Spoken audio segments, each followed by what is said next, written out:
Alors bonsoir tout le monde. Ce soir on va continuer dans le Follow the Story. On avait fait la dernière fois depuis la parashat Bereshit jusqu'à la parashat Vaïra. C'est un stock qui me reste quand je dis. Et, euh, et donc la dernière fois, la dernière chose qu'on avait parlé, c'était au moment où Avraham il va prendre son fils très tôt le matin pour aller faire la Akedat Yitzhak, donc pour aller faire le sacrifice de son fils. Il était prêt à tout pour pouvoir faire plaisir entre guillemets à Dieu, mais en fin de compte, il va pas faire ceci puisque Dieu va lui dire que faire le sacrifice d'un humain, c'est pas du tout dans la religion juive, et donc il va à la place sacrifier est-ce qu'un agneau, plutôt un bélier, et c'est pour cela qu'à Rosh Hashanah on prend le shofar qui nous rappelle le bélier de Yitzhak. Alors le bélier il a deux cornes. Le premier c'est celle qu'on fait à Rosh Hashanah tout le temps, et le deuxième c'est celui de Mashiach. Quand Mashiach va venir, c'est celui-là qu'on va sonner. Alors maintenant nous sommes à la parashat Chayei Sarah. Parashat Chayei Sarah, le nom ils ont été gardés spécialement et ça sera pour Mashiach. Okay. Aujourd'hui on ne prend pas celui de la corne de Yitzhak, hein. On prend une corne de bélier.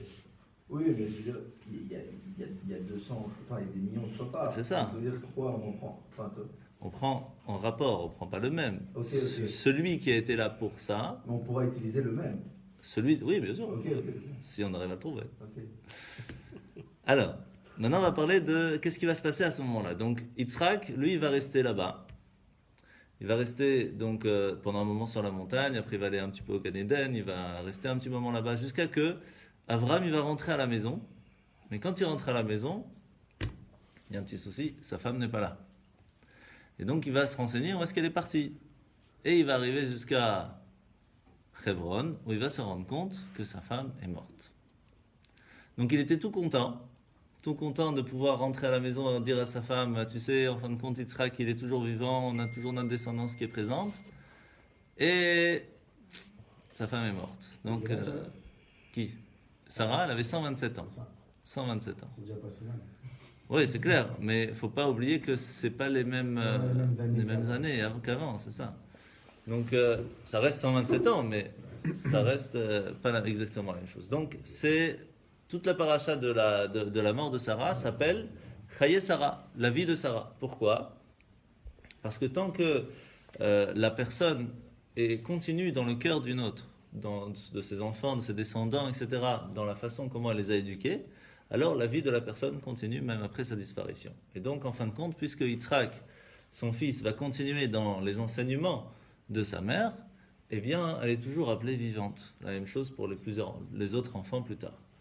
Et là, on voit quelque chose d'assez intéressant. C'est que Sarah, il y a le Satan qui va venir et qui va lui dire, tu sais, il y a un petit souci. Yitzhak n'est pas là. Alors elle va lui dire, mais alors il est où ? Il dit, il est parti sûrement étudier les lois des sacrifices avec son père. C'est ce que son père m'a dit avant de partir. Elle lui dit, non, tu te trompes. Il n'est pas parti étudier les lois des sacrifices. C'est lui, ton fils, le sacrifice. Donc là, il y a un petit stress qui se met.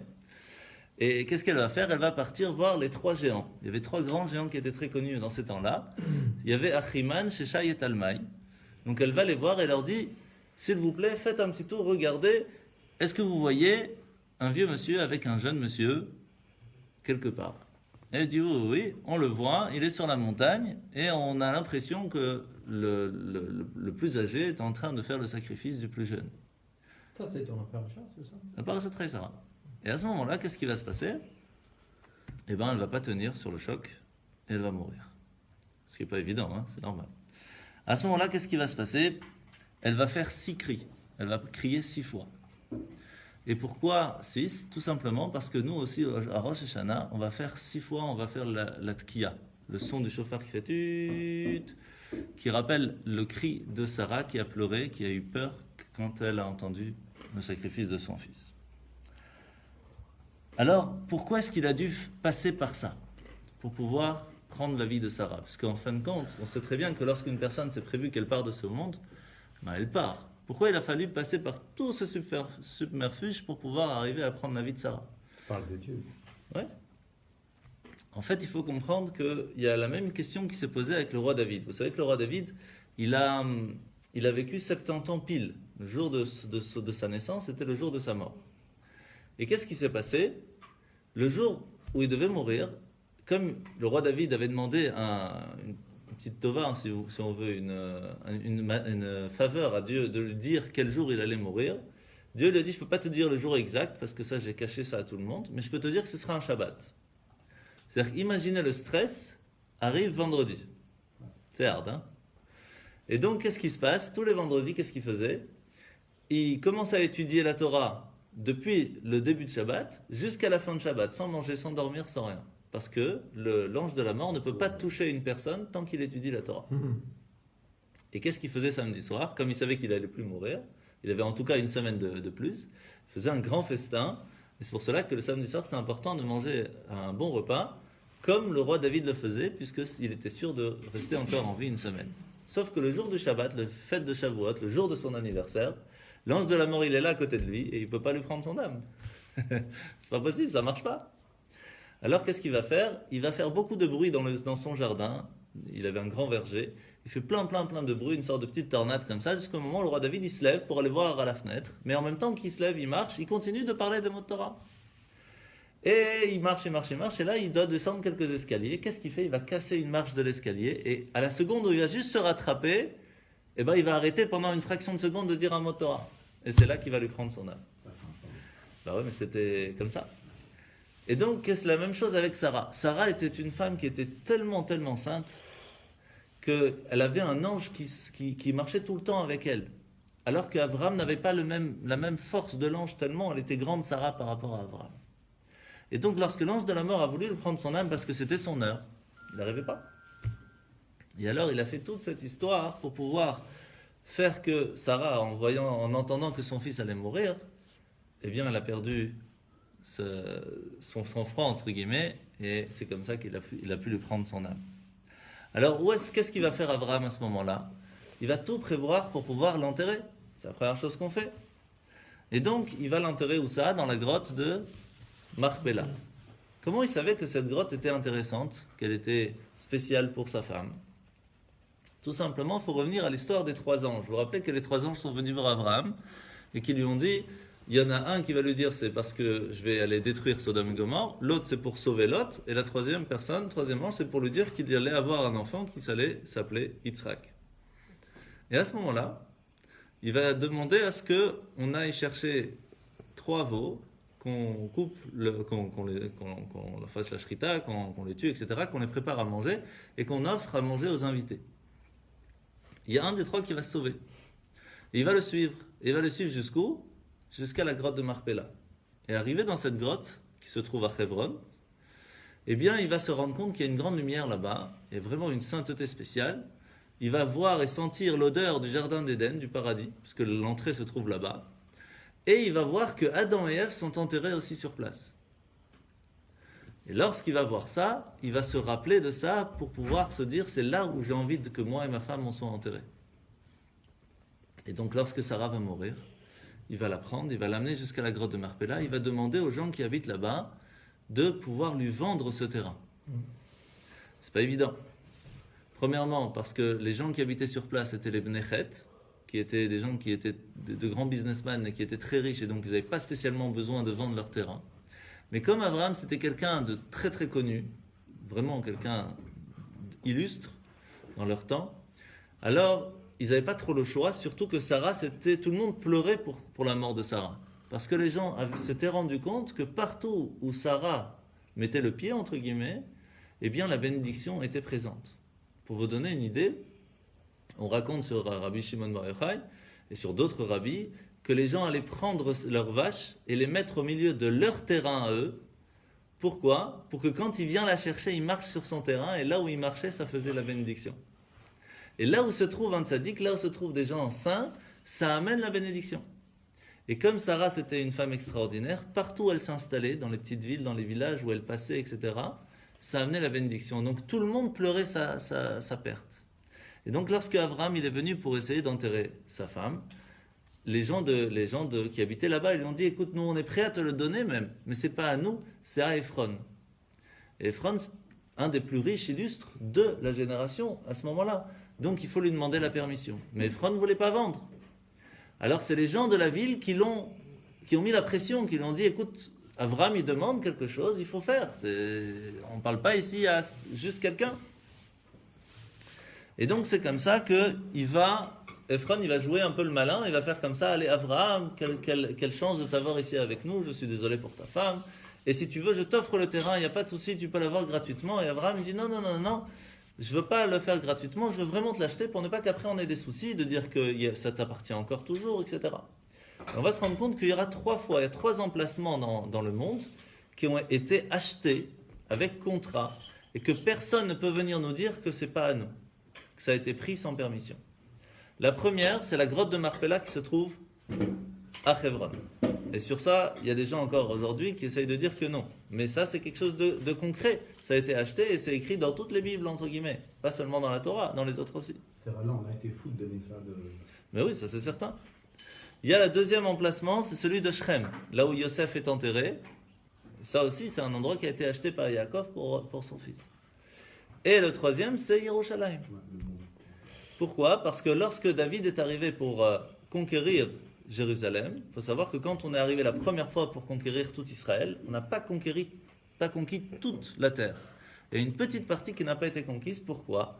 Parce qu'on va voir un peu plus tard dans l'histoire, Yitzhak va faire une alliance avec Avimelech, avec le roi qui habitait là-bas, que tant qu'il y a un descendant de ce roi qui habite sur place, ses descendants, lui, ne vont pas lui faire la guerre.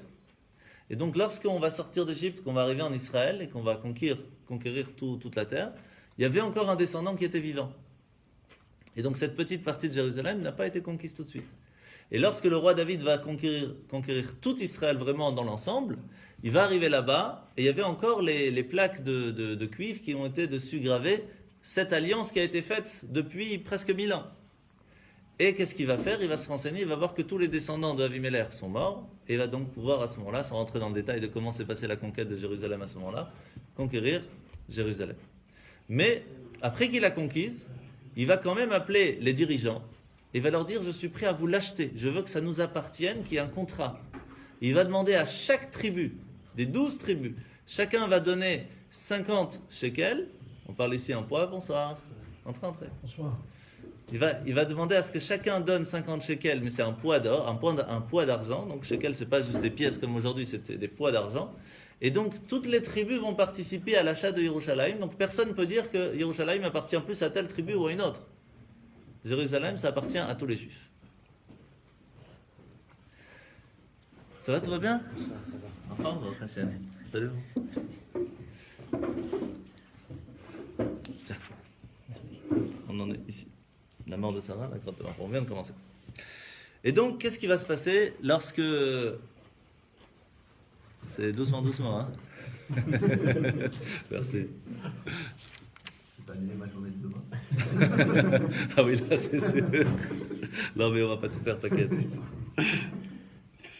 Et donc, qu'est-ce qui va se passer ? On va voir que Ephron va être un petit peu obligé de vendre, de donner son terrain, mais Avram va vouloir absolument l'acheter. Alors Ephron, on voit à ce moment-là qu'il ne voulait pas vraiment le donner, donc qu'est-ce qu'il va faire ? Il va demander le prix plein. Il va demander 400 shekels d'argent, donc c'est un prix faramineux pour pouvoir acheter le terrain, et Avram va payer pour pouvoir enterrer là-bas sa femme. Alors ce qui est intéressant, c'est que sur place, quand on regarde dans le Midrash, c'est écrit que au même moment, Chava a été enterrée. Mais Chava, elle était enterrée depuis bien avant. En fait, quand on regarde le texte exact, c'est pas qu'elle a été enterrée, elle a été réinhumée. Pourquoi ? Parce que lorsque Adam et Ève ont vu, entre guillemets, que Sarah allait être enterrée, ils se sont levés pour elle, parce que, comme Adam et Ève, ils avaient éteint la lumière du monde lorsqu'ils ont mangé le fruit interdit, grâce à Sarah, qui, elle, a réussi à rallumer une certaine partie de cette lumière perdue. Donc, ils avaient honte devant elle. Alors Avram lui a dit, ne vous inquiétez pas, on est là de toute façon pour vous, vous pouvez repartir dans votre cercueil, entre guillemets, là où vous êtes enterré. Adam va repartir, mais Chava va avoir tellement honte qu'elle ne va pas réussir à partir seule. C'est Avraham qui va la réinhumer. C'est dur. Et donc à ce moment-là, on se rend compte que Sarah a été une femme vraiment extraordinaire. Et c'est pour cela que Yitzhak, lorsqu'il va se rendre compte que sa mère est partie, il va être triste, il va la pleurer pendant plus de 3 ans. 3 ans, c'est beaucoup. Normalement, le deuil d'un parent, même d'un père ou d'une mère, c'est 1 an maximum. Après, c'est 1 fois par an, on fait un kaddish. Mais normalement, on a ces 7 jours, 30 jours et 1 an, pas plus. Yitzhak ne va pas. 3 ans, proportionnellement, on vivait 127.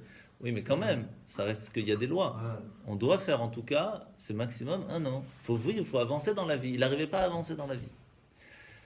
Et on va se rendre compte que quand est-ce qu'il va réussir à arrêter de pleurer sa mère? Lorsqu'il va trouver sa femme. J'ai une question sur Adam et Oui. Ève qui se sont levés. Ça veut dire qu'on croit on estime que c'est possible. Il n'y a aucun souci. On raconte que tous les matins, bien sûr, oui. tous les jours, le matin, Eliyahu Hanavi, le prophète Élie, vient réveiller Abraham pour faire la prière, puis il le remet dans son cercueil, puis il réveille Yitzhak l'après-midi, etc.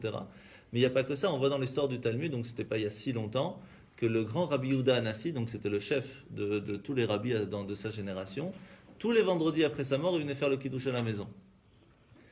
Son esprit, ou- Non, lui-même. Et c'est ça la question qui s'est posée dans le Talmud. Est-ce qu'il a le droit? Parce que normalement, quelqu'un de vivant peut rendre quitte quelqu'un de vivant, puisqu'il est obligé de faire le kiddush. Mais s'il est mort, il n'est pas obligé de faire le kiddush. Et étant donné qu'il revenait dans son corps, alors il était obligé à ce moment-là de faire le kiddush, donc il pouvait rendre quitte sa famille. Mais ça faisait trop de problèmes, donc à la fin, il n'est plus revenu. Mais il y a pas que, il y a plusieurs histoires. On voit les grands rabbis, ils n'avaient pas ce. Il faut comprendre une chose, c'est qu'un tzaddik, c'est pas comme une personne normale. Un tzaddik, sa vie, c'est son âme. Nous, notre vie, comme on n'est pas à 100%, en tout cas je parle pour moi, on a une certaine volonté de faire profiter notre corps. Ce qui fait que pour nous, c'est important, et notre âme, et notre corps. Chacun à son niveau, qu'est-ce qui est le plus important, en plus, moins, en majorité, etc. Mais notre corps, pour nous, est quand même à une certaine importance. Pour des gens comme ça, hein, toute leur vie, c'était leur âme. Ce qui fait que lorsque leur âme, elle quitte leur corps, ça ne leur fait pas de changement dans leur vie. C'est même mieux, entre guillemets, parce qu'ils n'ont plus de limite de corps. Ça fait du changement pour les autres. Pour les autres, oui. C'est ça tout le problème. C'est toujours ça le problème. Mais ça, la force du tzaddik, c'est que pour lui, c'est son âme le plus important. Donc la vie, comme nous, on la conçoit, elle est totalement différente avec eux, complètement différente. Et à ce moment-là, on va voir, et là, on va comprendre pourquoi est-ce qu'Abraham était si spécial, et Sarah aussi. C'est qu'Abraham va faire une demande, et en même temps, on va parler de la demande de Yitzhak et de Yaakov, qui pour nous paraîtrait totalement fou. Écoutez bien ce qu'ils ont demandé. Abraham, il dit à Dieu, il y a un grand souci avec mon fils. Pourquoi? Parce que Dieu, il a voulu faire que tout le monde soit bien sûr que Yitzhak soit bien le fils d'Abraham, et que pas quelqu'un dise, oui, elle vient d'un autre père, parce que pendant 90 ans, ils n'arrivaient pas à avoir d'enfant, puis Tom, il arrive. Et donc, il va le faire ressembler comme 2 gouttes d'eau. Sauf qu'avant, les gens, ils avaient 20 ans, ils s'arrêtaient de vieillir à 20 ans. Ils restaient à 20 ans tout le temps, comme quand tu auras Mashiach. Quand tu auras Mashiach, on aura tous 20 ans. Dans l'âge, non, mais dans le physique, oui. Et donc, Abraham, il va dire à Dieu, il y a un problème là-dedans. Parce que quand les gens ils rentrent à la maison, ils ne savent pas à qui il faut donner l'honneur et le respect. Et il y a une grande mitzvah, on reçoit beaucoup de récompenses lorsqu'une personne respecte une personne plus âgée. Et là, ils ne savent pas à qui, puisque Abraham et Yitzhak ressemblaient exactement la même chose. Donc, il a demandé à Dieu de créer la vieillesse, de créer les cheveux blancs, pour pouvoir faire qu'une personne, lorsqu'elle voit une personne plus âgée, va lui donner du respect. Alors, on pourrait se dire, il est un peu fatigué, quoi. On aurait pu ne pas avoir ça, quoi. Ça aurait été plus sympa. Voilà, tu vois. Mais ça encore, voilà, c'est ça. Ça encore, c'est très light par rapport à ce que son fils Yitzhak il a demandé. Qu'est-ce qu'il a demandé Yitzhak? Il a dit à Hachem, il y a un gros souci quand les gens ils partent de ce monde, étant donné que la maladie n'existe pas. Les gens ils partent de ce monde et toutes les bêtises qu'ils ont fait dans ce monde, ils vont les payer là-haut. Et ça coûte très cher quand on arrive là-haut. Il vaut mieux que tu crées la maladie ici-bas, pour que quand une personne elle est malade ici-bas, elle paye sur les fautes qu'elle a fait dans ce monde. Comme ça, quand elle arrive là-haut, elle a moins à payer déjà. Aussi, ça c'est un peu fatigant, on va dire. Dans le sens où elle a le temps de faire tes souverains ou Non, dans le sens que les souffrances, c'est déjà en soi une réparation. Oui, bien sûr. Et Yaakov, encore autre chose. Yaakov, il va dire à Dieu, il y a quelque chose de très dommage. Avant, quand quelqu'un il faisait Hatchoum, direct il mourait. C'était l'heure de partir, il mourait, c'est tout. Qu'est-ce qu'il y avait besoin d'autre? Yaakov, il dit, il y a un souci là. Parce que la personne, avant de mourir, c'est bien de lui donner la chance de pouvoir avoir le temps de demander pardon à Dieu, d'avoir le temps de dire au revoir à sa famille, Donc, il a demandé à Dieu de créer l'agonie. Mais c'est dur l'agonie. Et tout ça pourquoi? Pour pouvoir avoir le temps de demander pardon avant de partir. Donc nous, est-ce qu'on aurait demandé des choses comme ça? Jamais. Mais parce que nous, on pense que notre corps est important. Même eux, ils n'avaient qu'un seul but. C'était leur vie spirituelle, leur vie de leur âme. Et donc on ne voit pas la chose. Leur façon de vivre était totalement différente. Donc selon la Torah, si quelqu'un est malade aujourd'hui, c'est qu'il paye Il y a une raison quelque part. Laquelle, on ne sait pas, mais il y a une raison. Ça peut être des générations d'avant. C'est plus rare, mais ça peut arriver, ouais, bien sûr. Ouais, c'est une explication facile. Non, pas spécialement. Je vais te dire, on va voir plus tard dans l'histoire où il y a Yosef qui va se faire vendre par ses frères. Oui. Non, mais donc, selon la Torah, on n'est pas responsable soi-même. Alors, la question c'est est-ce qu'on est responsable sur les actions de ses parents? Ça, c'est une grande question. Passées, c'est sûr qu'en un moment, on va tous avoir une maladie, quoi. Alors, en fait, c'est une très très bonne question. On en avait parlé une fois. Est-ce qu'on est responsable des actions de nos parents? Et inversement, est-ce que les parents sont responsables des actions des enfants? Alors ça, on sait que oui. Les parents sont responsables des actions des enfants, puisque tous les ans, eh bien, on doit faire le Kaddish pour ses parents. Pourquoi? Parce que tous les ans, il y a un rejugement dans le ciel, savoir si les enfants ont bien fait les choses, parce que par rapport aux actions des enfants, on rejuge les parents là-haut. Pourquoi? Parce que toute l'action des enfants se fait par rapport à l'éducation qu'on leur a donnée. Donc on est rejugé tous les ans, c'est pour ça que c'est important une fois par an, où il y a ce jugement qui se refait, de refaire le Kaddish, etc. Donc ça c'est sûr. Ça c'est bon, il n'y a pas de problème. Mais inversement, eh bien là ça va dépendre de nous. Si nous on se dit, ça ne me dérange pas que mes enfants aient une éducation qui n'est pas comme il le faut, ça ne me dérange pas qu'ils apprennent de telle façon ou de telle façon, c'est-à-dire que ça ne me dérange pas qu'ils fassent telle bêtise, ou que moi je fasse telle bêtise devant eux, donc ça veut dire que ça ne me dérange pas que eux aient du mal par rapport à mes actions. Donc ça veut dire que ça ne me dérange pas que les actions de mes parents me fassent du mal. Mais si par contre on fait très attention, en tout cas nous personnellement, devant nos enfants, faire attention à ce qu'on fait, parce qu'on ne veut pas que nos actions aient des problèmes et des conséquences vers nos enfants, alors ça nous protège que les actions d'avant ne nous touchent pas. Donc c'est nous qu'on ouvre la porte en fait. C'est à toi de choisir. C'est dur, hein? Et donc, tant que t'as pas d'enfant, Il n'y a pas de problème en général.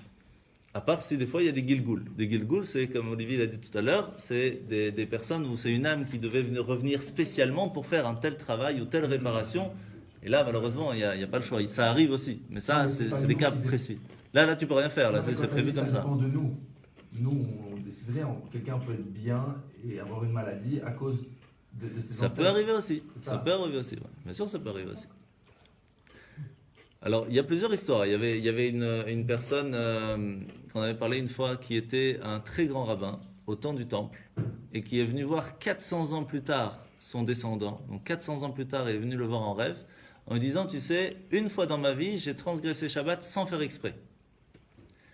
Et j'ai un problème parce que je n'ai pas réussi à réparer toute ma faute. Il dit, mais je comprends pas, c'était au temps du temple, donc tu as amené un sacrifice. Il dit, je vais te raconter comment c'était. Je suis parti au marché pour acheter la chèvre que je devais amener pour amener le sacrifice de pardon. Et là-bas, quand j'arrive, le vendeur il me dit, pourquoi vous avez besoin d'une chèvre? Oh là là, vous avez transgressé Shabbat sans faire exprès. Ouais. Venez tout le monde, venez voir le rabbin qui a transgressé. Et il prend sa chèvre, il marche dans le marché de Jérusalem. Ah bonjour Rabbi Eva, comment ça va? Ah vous avez transgressé Shabbat sans faire exprès? Waouh là là, venez je vous accompagne.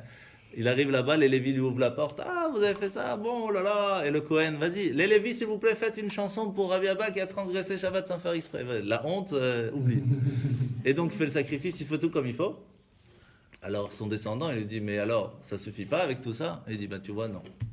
Et maintenant, il n'y a que toi qui est mon descendant, qui va devoir étudier mes écrits que j'ai faits, et en le faisant et en les distribuant partout, c'est ainsi que je pourrai effacer ma faute. Ça veut dire que c'est très difficile d'enlever les marques qu'on fait sur notre âme. C'est pas évident. Mais bien sûr, ça on parle d'un grand rabbi. Donc la marque, elle est beaucoup plus forte. Nous, c'est bien différent, parce qu'on ne peut pas juger une personne, on ne va pas te demander pourquoi tu n'as pas fait comme Moshe, comme Abraham, comme Yitzhak ou comme Yaakov. On va te demander pourquoi tu n'as pas fait comme Michael. Ça, on va te demander. Par rapport à ton potentiel, par rapport à tes connaissances à toi, pourquoi tu n'as pas fait ce que toi tu devais faire. Ça, on va te demander. Et inversement pour chacun d'entre nous. Et c'est ça qu'on va nous demander. Tu comprends? Alors, en fin de compte, on voit que le Midrash nous dit qu'il y a 4 choses qui amènent la vieillesse. Vous allez rigoler. La première, c'est la peur. Lorsqu'une personne a une grande peur, ça peut amener les cheveux blancs. La deuxième chose, c'est les soucis des enfants. Lorsqu'il y a des soucis avec les enfants, ça amène les cheveux blancs. Les tsuras. Tsouras, exactement. Il y a aussi... T'as pas rendu la dessin. Aïe, aïe, aïe, il va te cacher. Il y en a qui naissent avec des cheveux blancs. Ouais, ça c'est encore un autre. Daniel, il est né avec des cheveux blancs. Ouais. Il y a aussi lorsque sa femme est difficile, ou plutôt mauvaise, c'est écrit mauvaise, donc à ce moment-là, ça amène des cheveux blancs. Facile, tellement facile. Et il y a... Ouais, Pas ceux qui vont le recevoir. Ouais, c'est ça. Et il y a lorsqu'il y a un temps de guerre. Lorsqu'il y a un temps de guerre ou qu'il y a des problèmes, ces soucis-là amènent à ce que la personne va vieillir. Mais il y a une cinquième Le Brexit, possibilité. ça compte aussi. Peut-être. À quoi tu dis? Le Brexit. Et la cinquième possibilité, c'est celle qu'Abraham il avait, c'est lorsque la vieillesse est une couronne. Lorsque la personne elle vieillit et on voit que sur lui, cette vieillesse, ça lui montre sur lui qu'elle est plus sage. Ça, c'est une couronne chez une personne. Parce que de toute façon, à un moment, on vieillit quelque part. Donc, s'il n'y a pas ces 4-là, c'est que pour lui, c'est une couronne.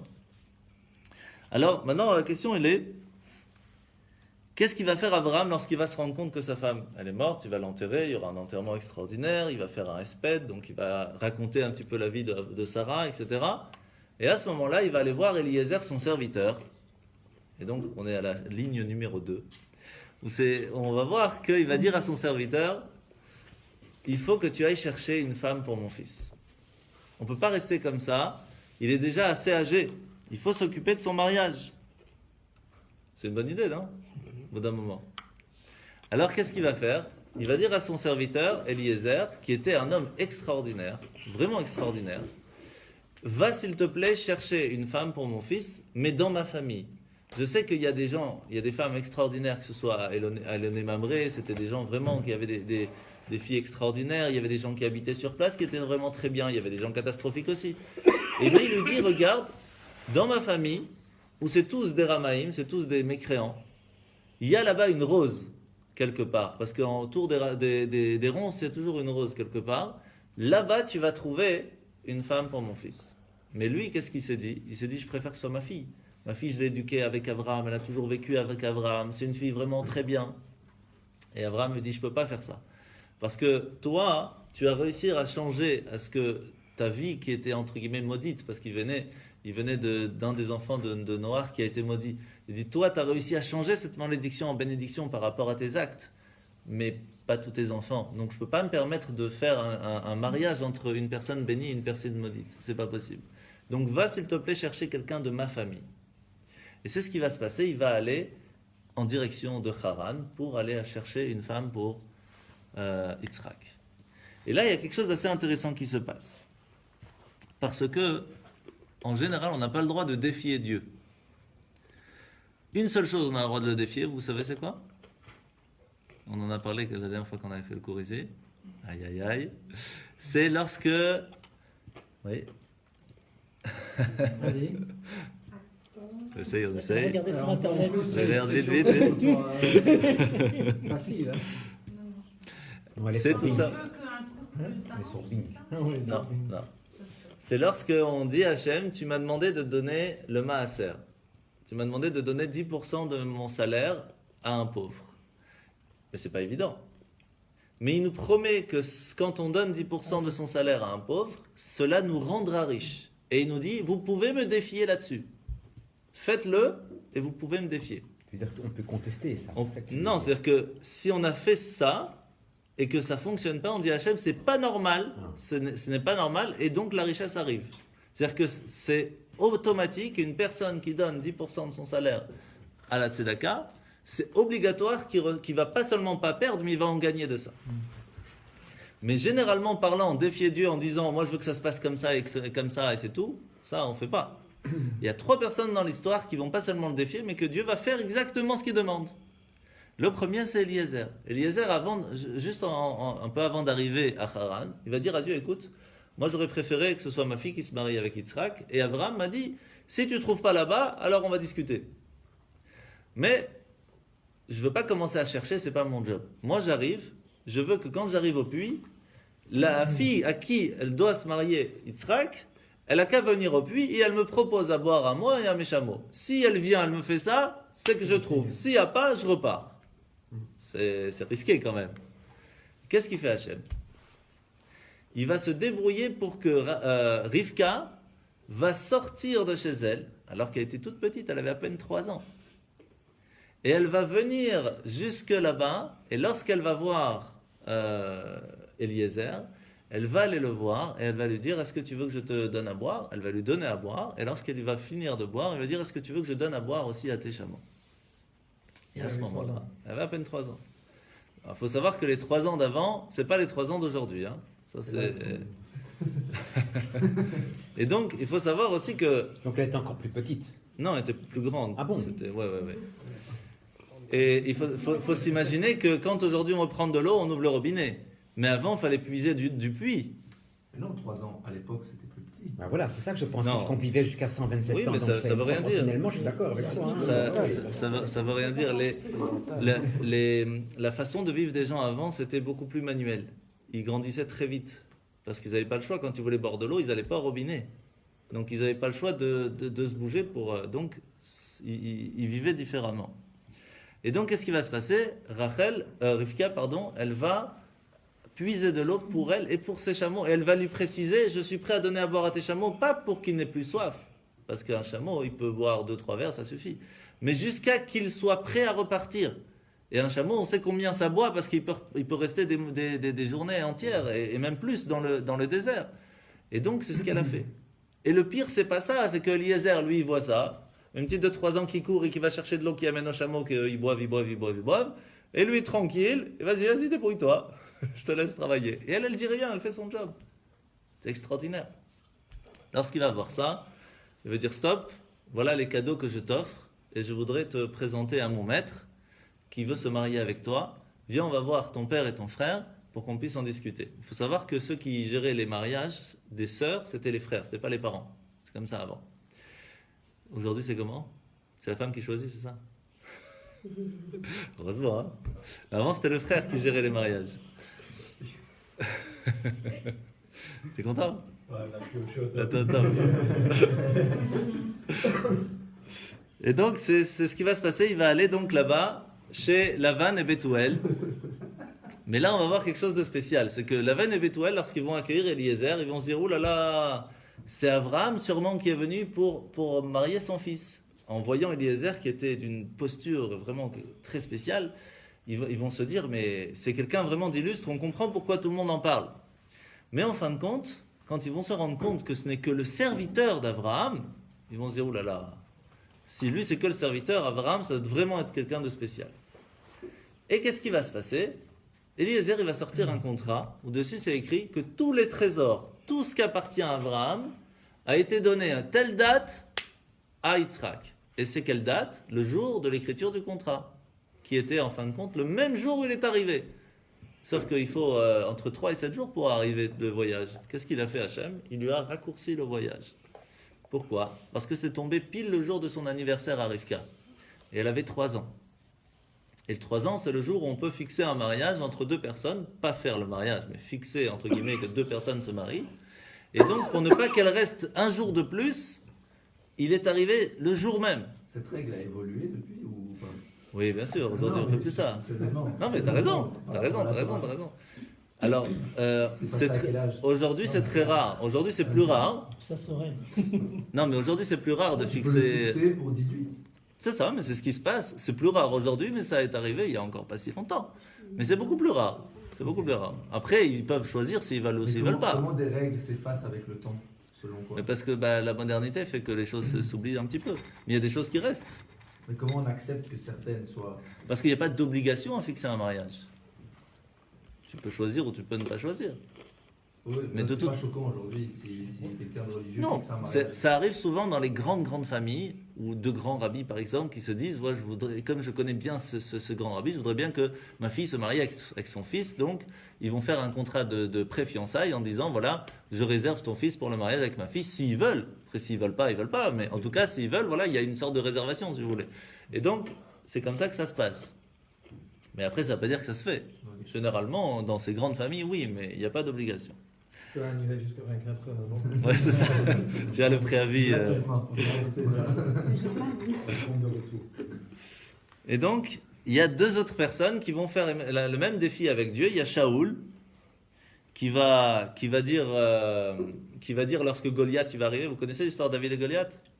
Oui. David c'est petit, Goliath c'est le grand. Eh bien, Shaoul, le roi qui avait très peur de Goliath, il va dire, celui qui réussit à tuer Goliath, il se mariera avec ma fille. Sauf que c'était prévu que celui qui allait se marier avec sa fille, c'était David, qui plus tard allait être le prochain roi. C'est-à-dire que c'était un risque. Si quelqu'un d'autre il allait venir. Et donc Hachem, il a dû gérer que David vienne tuer Goliath pour se marier avec sa fille. Donc, vous voyez le truc, Shaoul, il a dû pousser, défier Dieu un petit peu. Et la même chose avec Iftar, mais ça c'est une histoire un peu plus galère. Iftar, il devait faire la guerre contre les ennemis d'Israël, et il va dire à Dieu, tu me fais gagner la guerre, j'offre la première créature qui vient à ma rencontre après la guerre. Le problème c'est qu'après la guerre, la première créature qui allait venir, ça aurait pu être beaucoup de choses. Ça peut être un animal qui est cachère, mais ça aurait pu très bien être un animal qui n'est pas cachère. Et là, on n'a pas le droit de faire un sacrifice d'un animal pas cachère à Dieu. Et bien pour le punir, entre guillemets, il va lui envoyer sa fille. Et à la place d'aller faire la bénédiction qu'on appelle Atarat Nedarim pour enlever le vœu qu'il a fait, il va sacrifier sa fille. Ça c'est interdit, donc il va tout perdre en fin de compte. Qui ça? Iftar, un juge qui a sauvé le peuple juif à ce moment-là, mais qui a fait une grosse bêtise.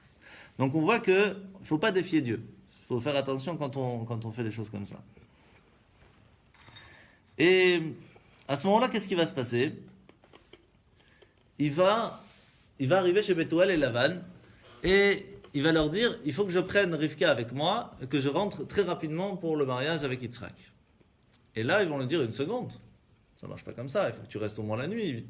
Pardon, il faut quand même bien manger à la maison, qu'on discute. Il dit, écoutez, je ne fais rien, ni manger, ni boire, ni dormir, tant que le contrat n'est pas signé. Et donc, ils vont discuter du contrat, tant de chameaux, tant d'or et d'argent pour pouvoir prendre Rivka, etc. Et en fin de compte, ils vont lui tout donner. Il y avait 10 chameaux remplis d'or et d'argent, des trucs qui étaient très riches, Abraham. Et c'est comme ça que ça va être fixé que Rivka va pouvoir partir. Sauf que, qu'est-ce qu'ils avaient pensé, Bethuel et Lavan? On va mettre du poison dans la nourriture d'Eliezer, comme ça il meurt, et on gardait Rivka et les trésors. C'est plus simple. Sauf que qu'est-ce qui va se passer? Juste avant de commencer à manger, il y a un ange qui va échanger les plats, et le père de Rivka, Bethuel, va donc mourir ce jour-là. Pourquoi est-ce que Hachem il a fait qu'il meure? Parce que Bethuel, c'était le chef de la ville, c'était le gouverneur, et il avait un droit de cuisson. Vous savez c'est quoi? Avant, un droit de cuisson... Je connais le droit de cuissage. Oui, cuissage, oui, pardon. Cuissage, pardon. Droit de cuissage. Donc, droit de cuissage, c'est quoi? C'est que lorsqu'il y a un nouveau mariage dans la ville, le gouverneur a le droit de passer la première nuit avec la fille. C'est comme ça. Et donc, quand les gens ont entendu que sa fille, à lui, allait donc... dans cette ville? Oui, dans là où il était le gouverneur. Ah, ok. Et donc, lorsqu'ils ont entendu que Rivka allait bientôt se marier, ils se sont dit, ah, qu'est-ce qu'il va faire avec sa petite fille, bon, alors, avec sa fille, pardon. Est-ce qu'il va faire, il va pas faire, comment ça va se passer? Parce que comme tous les autres, ils n'étaient pas contents de cette histoire, ils n'avaient pas le choix, mais qu'est-ce qui va se passer? Donc, pour ne pas que la question puisse se poser, Hachem va le tuer cette nuit-là pour ne pas que ça puisse arriver. Et donc, le lendemain, quand ils vont se rendre compte qu'il est mort, les gens ils vont dire à Eliezer, elle ne peut pas partir, il y a les 7 jours de deuil. Et là, Eliezer il dit, je ne peux pas rester, c'est pas possible, donc qu'est-ce qu'on va faire? On va demander à Rivka si elle veut partir ou pas. Et Rivka elle a dit, moi je ne reste pas ici, je pars. C'est comme ça qu'elle va partir avec Eliezer. Et lorsqu'elle va arriver chez Yitzhak, elle va le voir de loin, et elle va descendre de son chameau, et elle va rentrer dans la tente de la mère de Yitzhak. Et à ce moment-là, Yitzhak c'est écrit comme ça, Yitzhak va comprendre avec qui il a affaire, il va à ce moment-là aussi, et là c'est marrant parce que c'est écrit qu'il va, à finir le deuil de sa mère. Qu'est-ce qu'il a bien pu faire de spécial qui a marqué que c'est la bonne dame avec qui se marie? Tout simplement. Parce que Sarah, elle avait fait quelque chose de spécial qui permettait à Chava, comme vous vous rappelez, on a dit que Chava, elle avait éteint la lumière du monde, elle avait rallumé la lumière du monde. Qu'est-ce qu'elle faisait? Trois choses que les femmes jusqu'à aujourd'hui continuent de faire, et c'est la base de la femme. Alors vous savez que chez les hommes, il y a trois choses de base à faire, chez les femmes, il y a trois choses de base à faire. Avant le mariage, chez les Sfarades, on appelle ça, on fait le henné. Vous avez entendu parler? Oui. Le henné, en fait, en judéo-arabe, c'est le chéné. Ça a été francisé, mais c'est le chéné. Et chéné, ça vient de quel mot en hébreu? Chana. Chana, c'est trois lettres. Le chet, le nun et le he. Le chet, c'est la chala. C'est la mitzvah de quand on fait les chalot de Shabbat, ou même du pain en général. On prend un petit morceau et on le sort en disant, ça c'est la partie qu'on donnait au temps du temple au Kohen, et aujourd'hui on ne peut pas le manger. Quand une femme, elle prélève la chala, les portes du ciel sont complètement ouvertes pour elle, elle peut demander tout ce qu'elle veut. Trouma, c'est ça? C'est pas trouma, c'est chala. Trouma, c'est encore autre chose. C'est un peu le même style, mais c'est pas la même chose. Que s'il y a un certain nombre. Oui, 1,6 kg, 1,6 kg, ouais. C'est ça. Alors si c'est 1,2 kg, on fait sans bénédiction, et si c'est 1,6 kg, on fait avec bénédiction. Enfin, il y a plusieurs avis, mais dans l'approximatif. La deuxième chose, c'est le nun de Chana. Ça, c'est Nida. Nida, c'est lorsque la femme, elle a ses règles, etc. Alors, après, au bout de tous les mois, elle va au mikvé avant de pouvoir retrouver son mari. Ce sont ce qu'on appelle les lois de pureté familiale. Et ça, c'est le moment très spécial pour un couple parce qu'on permet de se retrouver. Parce que pendant le moment où on peut ni se toucher, ni dormir ensemble, etc. Ça permet d'avoir une certaine séparation et de se retrouver comme au début du mariage. Donc, c'est vraiment un moment très spécial. Et le troisième, c'est Adlakat Nerot, l'allumage des bougies de Shabbat et des fêtes. Et elle avait quelque chose de spécial. Elle faisait les trois de la meilleure façon. Au point qu'il y avait un nuage, une nuée céleste qui venait au-dessus de sa tente, qui restait toute l'année là-bas. Parce que comme elle faisait très attention à la pureté familiale avec son mari, eh bien la shrina, la lumière divine, restait et résidait dans la tente de Sarah. Et lorsqu'elle allumait les bougies de Shabbat, elle restait allumée jusqu'au vendredi d'après. Et les chalotes qu'elle préparait pour Shabbat restaient fraîches jusqu'au vendredi d'après. Et lorsque Rivka est rentrée dans la tente et que la nuée est revenue, Yitzhak, il a compris que c'est elle qui allait prendre la place de sa mère. Il a dit, c'est bon, je peux arrêter de pleurer ma mère parce qu'il y a quelqu'un qui va continuer son héritage. Et donc, c'est comme ça que va se faire l'histoire de Yitzhak et Rivka. Mais qu'est-ce qui va se passer à ce moment-là? C'est intéressant. C'est que Abraham va se remarier. Il avait quel âge? Il était très vieux. Il va se remarier. Il avait 140 ans. Le henné, je m'excuse, il y a ça chez les Arabes aussi. Oui, bien sûr. Mais ça vient pas de la même. Ah bah ils ont copié. Mais même le henné que les gens font aujourd'hui, c'est hommes et femmes ensemble. Donc c'est exactement contre ce que la Torah. C'est uniquement les femmes. Non, c'est que les femmes. C'est uniquement les femmes. Ce serait bien que ça se fasse que les femmes. Ça serait bien. Non. Hein? Ça allait, non? Pas toujours malheureusement. Mais normalement c'est que les femmes, bien sûr. Bon, on va pas rentrer dans le détail. L'aîné, c'est le symbole de ces trois. De ces trois choses. Ouais. Parce qu'on prépare la femme à son mariage et donc on lui explique qu'il y a les trois choses à faire les plus importantes quand elle va commencer son mariage. Grave pendant un petit temps entre guillemets. Ouais, ça c'est pour lui rappeler. Mais ça c'est aussi un problème parce qu'il faut faire ça après le mikvé de la femme. Parce que si on lui met maintenant et qu'elle n'a pas fait son mikvé, elle ne peut pas le mikvé après. Donc il y a plein de lois. C'est très problématique. Donc elle doit d'abord faire le mikvé puis ça. Ouais, sauf que souvent le mikvé c'est la veille. Donc quand tu vas faire ça, alors ils font ça deux mois avant. Non, c'est juste une coutume. C'est une coutume. Même faire le henné, c'est une coutume. C'est pas. C'est une coutume chez les Marocains. C'est farad en général. Ouais. Les séfarades. Et donc, chez les Ashkénazes, alors vu que ce sont des lois, les trois lois, mais il n'y a pas de mitzvah de faire une fête pour ces trois-là. C'est juste une coutume. Ouais, il faut. De toute façon, on doit faire les cours. Que ce soit l'homme ou la femme, on doit faire La des cours. mitzvah de la chala, c'est quoi? C'est quand elle prépare la chala, la femme, Il faut prélever une partie. donc qui n'est pas cuite. Qui n'est pas cuite, toi Ah, qui est pas cuit. Non, qui n'est pas cuite. Et elle le laisse. Alors aujourd'hui, on ne peut pas le donner au Kohen parce qu'il n'y a pas le temple, donc on le brûle ou on le jette. Mais donc on ne le met pas dans le trou. Si on le met dans le four, il faut qu'il soit englobé parce que c'est un morceau pas cachère, on ne peut pas le manger. Donc on ne le met pas dans le four. Quoi. Si tu mets dans le four, il faut le mettre dans un papier aluminium. Une certaine quantité. Oui. Mais c'est la S'il n'y a cause. pas la quantité, on Ah, s'il n'y a pas quantité, on ne fait pas, non? Oui, c'est Ah ouais, comme bien ça. sûr. On jette à la poubelle. Quoi. Ouais, jette. Tu ne dois pas le cuire. Quoi. Non, pas obligé. Il y en a qui le cuisent, mais complètement qui crament. à retirer. Un morceau. Ok. Il n'y a pas de quantité minimale, non. Gazaït, un petit morceau. C'est à partir d'un kilo 6. À peu près, ouais. Il y a plusieurs avis, mais on va dire à peu près. Mais Mika, tu le fais pas quand tu fais la chaleur? Je vais dire à ma soeur. C'est ça. Alors, donc maintenant, Abraham, qu'est-ce qu'il va faire? Il a 140 ans, maintenant que son fils va se marier. Il va donc, lui, se marier avec une autre femme. C'est la grosse bêtise. D'où on apprend ça? On apprend de l'acte d'Abraham que même si on est âgé, on a quand même la mitzvah d'essayer d'avoir des enfants. On ne peut pas dire un jour, ah, ça y est, je range les outils, ça ne marche pas, on n'a pas le droit. À chaque âge, on doit essayer d'avoir des enfants. C'est une mitzvah. C'est pas évident, hein? Mais c'est comme ça. Et donc à 140 ans, il va se marier avec Ketura. Alors qui est Ketura? Elle avait quel âge? Eh ben, d'abord c'est qui? Vous allez savoir quel âge elle a. Alors, qui était la femme, la mère de Ishmaël? Vous vous rappelez la mère d'Ishmaël, comment elle s'appelait? Agar. Qui était-elle? C'était une princesse égyptienne qui a préféré être servante de Sarah que princesse égyptienne, parce qu'elle a compris que Sarah était quelqu'un de spécial. Et ne serait-ce que pour vivre avec elle, elle a préféré tout lâcher son palais pour pouvoir... Donc, ce n'est pas simplement une femme, c'était vraiment quelqu'un de spécial. Malheureusement, l'éducation qu'elle va donner à son fils ne va pas être comme il le faut. Et même si à la fin de sa vie, Ishmaël va faire Teshuvah, c'est à savoir... Quand même, ses descendants nous embêtent jusqu'à aujourd'hui. Et qu'est-ce qui va se passer? Agar, lorsque Sarah va mourir, elle va revenir à la maison. Et là, elle va changer de nom. C'est Dieu carrément qui va lui changer de nom. Elle va s'appeler Ketura. Pourquoi? Parce que Ketura, ça vient du mot Ketoret. Parce qu'elle faisait tellement de belles choses envers Dieu que les mots Ketoret, qui veut dire les encens, ça faisait une bonne odeur à Dieu. Ses actions étaient bien envers Dieu.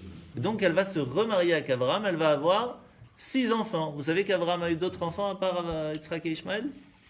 6 enfants. Et oui. Et malheureusement, ces 6 enfants ne vont pas être des gentils. Et oui. Et ils vont faire plein de bêtises. Ils vont faire l'idolâtrie, etc. C'est pour ça que finalement, il n'y aurait pas dû y avoir d'autres femmes. Alors on ne sait pas. C'est avec qui qu'il a eu ses enfants? Avec Ketura, donc, qui était Agar avant. Et donc, avant de partir, il va vouloir bénir son fils, Yitzhak, mais il ne va pas le faire. Pourquoi? Alors on raconte l'histoire d'un jardinier qui travaille pour un propriétaire et qui se retrouve avec un dilemme. Parce qu'il voit qu'il y a un arbuste magnifique à côté de plein de ronces. Mais s'il met de l'eau, les ronces en profitent aussi. Et s'il ne met pas, le rosier ne peut pas vivre. Alors il ne sait pas quoi faire. Alors il dit, tu sais quoi? Moi, je ne vais pas prendre la décision, que le propriétaire fasse la décision. C'est à lui. S'il veut donner à l'un, il donne aussi à l'autre. S'il ne veut pas, il ne veut pas. Et donc là, c'est la même chose. Là, il va avoir le problème que s'il bénit Yitzhak, il va être obligé de bénir Ishmaël et les autres. Et donc, il ne prend pas de décision, il ne bénit pas spécialement Yitzhak. Donc il savait que les autres, c'était des walims. Ah oui, bien sûr. Et donc, qu'est-ce qu'il va faire? Il va renvoyer de chez lui ses 6 enfants. Il va les renvoyer. Mais, pour quand même leur donner une certaine protection, il va leur donner et leur apprendre les Shemot Atouma. Shemot Atouma, c'est les noms secrets qui permettent de faire des miracles ou de se protéger, la magie, etc., mais qui viennent de l'impureté. Autant que dans la Kabbale, on a des Shemot Akdusha, on a des secrets kabbalistiques qui nous permettent de faire plein de miracles grâce à la Torah spirituelle, on a aussi de l'autre côté. Et donc, à Yitzhak, il va lui transmettre les purs, et à ses autres enfants, il va leur transmettre les pas purs. Et donc on voit que, en fin de compte, eh bien, lorsque Abraham va partir de ce monde, il va quand même voir, on va quand même voir que Ishmaël va faire Teshuvah, parce que il va donner à Yitzhak la possibilité d'enterrer son père. Et il ne va pas être lui le premier-né à enterrer son père. Donc ça montre que Ishmaël a bien dit à Yitzhak devant tout le monde, c'est toi qui mérites l'héritage d'Abraham et pas moi. Et c'est encore une preuve de plus que eux-mêmes, Ishmaël, qui aujourd'hui ce sont ses descendants les musulmans, ont bien montré au moment de l'enterrement d'Abraham que c'est nous les héritiers d'Abraham et pas lui. Alors maintenant qu'on a fini la parashat Chaï Sarah, Je suppose que c'est pas écrit comme ça dans la Coran.